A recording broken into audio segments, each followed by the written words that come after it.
You know what, y'all? I've been reminiscing here lately, and usually around this time of year, I like to check out some of the cartoons that I used to watch growing up.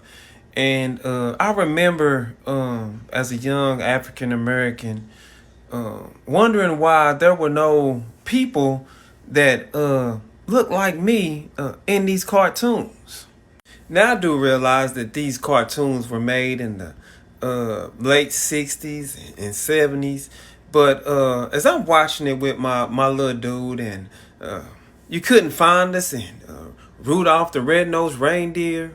Santa Claus is coming to town. You mean to tell me all these characters and we can't get one Negro to represent us?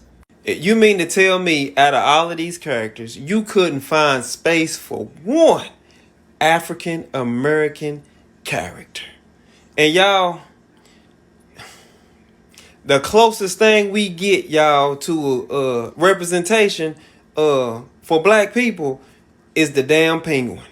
And I'm surprised he even made the roster because his ass is mixed.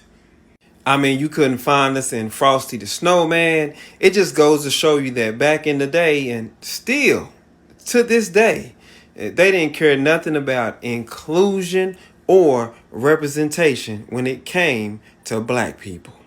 Because the standard has always been that Santa Claus is a white man. And one would think that the abominable snowman, surely he would have been black, because he was the antagonist in the movie, the so-called bad guy. But nope, he was white as well. But second thought on that, they got this one right.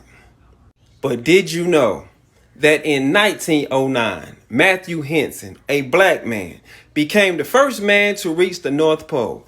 Henson, a black explorer and adventurer, began the journey with Admiral Robert E. Peary from Camp Sheridan in Greenland in February of that year. But I guess it's just something about a black man coming down your chimney, even if he is bringing gifts that just don't sit well with certain folks. And those would be facts on facts on facts on top of facts. Merry Christmas. Carry on.